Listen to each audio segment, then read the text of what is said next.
Ang pagtatanghal namin ito ay nagsisimula sa isang makitid, maputik at malagubat na daanan patungo sa isang pamilya na makapagbabago ng aming pananaw sa buhay. Kung bakit? Tunghayan natin ito. Isang maligayang Pasko po sa lahat.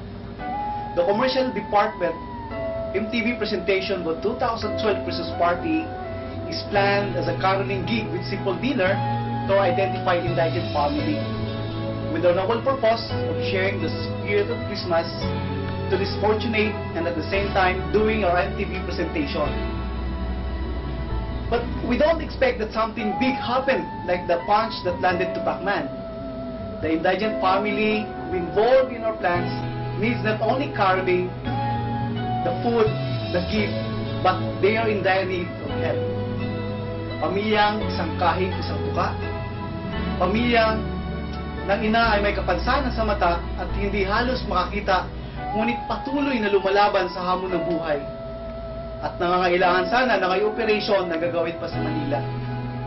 At ang nakakalungkot ay ang tatlo nilang anak that also needs immediate eye operation to save from blindness. Subalit, sa kabila ng kahirapan, di man lang nila naisip na magpalimos sa lansangan. Datapwat, kayod, hirap at tiyaga para makakain ng 2 bisis bawat araw at matustusan ang pag-aaral at pagpagamot sa mga anak. But in spite of poverty and disability of 3 children, they are doing well in the school. Gaylord, the 19 years old, a first-year student, graduated as honorable mention in spite of partial blindness. Their condition changed their plan for the MTV presentation. From caroling and simple dinner to a much deeper realization of the real meaning of Christmas. The commercial team tried to find ways to help the family, not only on food, not only on gifts, but financial support for the immediate eye operation of Annabelle and Anna-May. With the commercial department trying to spare from our 13-month benefit, accumulated an amount of 14,000 pesos, just enough to support the said operation, aside from the PhilHealth and personal help and assistance of Dr. Remigio E. Magan and other needs of the children. Through this activity, we hope we touch you being kapatid, being kapuso, and kapamilya, and could spare your blessings to the military family to save the children from possible blindness. May we be an instrument to provide them the quality of life. Merry Christmas. Pasko ay pag-ibig, Pasko ay ligaya, kung maghahari sa mundo ang saya. Buksan ang damdamin, bigyan ng pag-asa ang pusong kaposang ngiti at saya.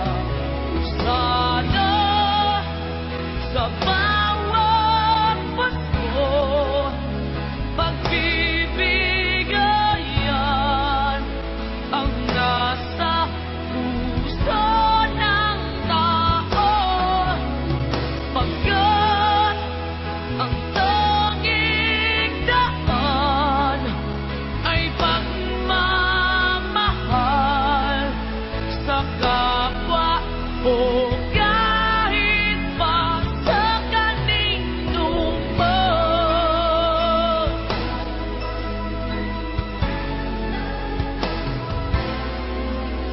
Pasko ay pag-ibig sa puso, sa isip.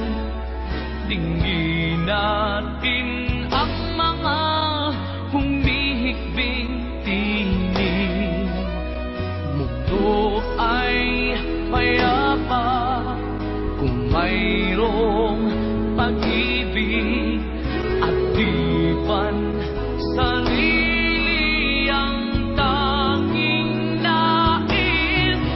Sana sa bawat Pasko, pagbibigayan ang nasa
Through this presentation, the Militar family is currently under the care and supervision of City Social Welfare and Development Office of Tacloban City, and committed to find ways to help the family for the realization of their mother's dream that someday, Gaylord, Annabelle, and Anna May will live normally and enjoy the quality of life.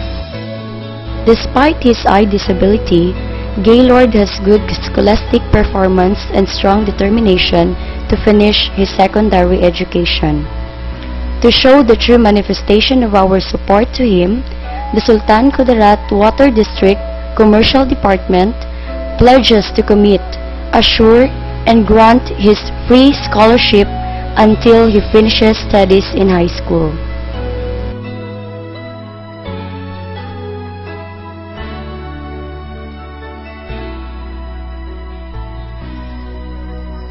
Pasko ay pag-ibig, Pasko ay ligaya, kung maghahari sa mundo ang saya. Buksan ang damdamin, bigyan ng pag-asa ang pusong kaposang ngiting ang saya. Sana sa bawat Pasko, pagbibigayan ang nasa puso ng tao, pagkat ang tanging daan ay pagmamahal sa kapwa o kahit pa sa kanino man.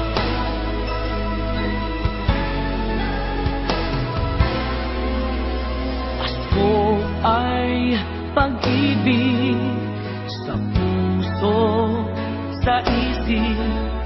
Dinggin natin ang mga humihikbing tinig. Mundo ay payapa kung mayroong pag-ibig at dipan sarili ang tanging nais.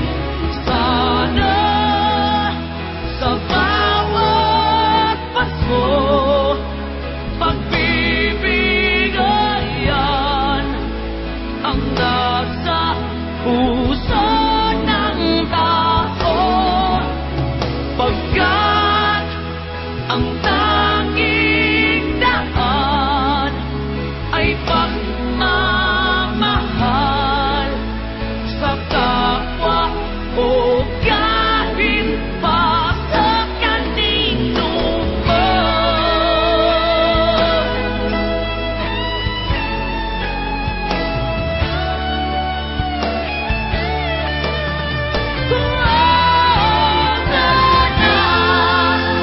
Sa bawat Pasko, pagbibigayan ang nasa puso ng tao, pagkat ang tanging daan ay pagmamahal sa kapwa o kahit pa sa kanino man.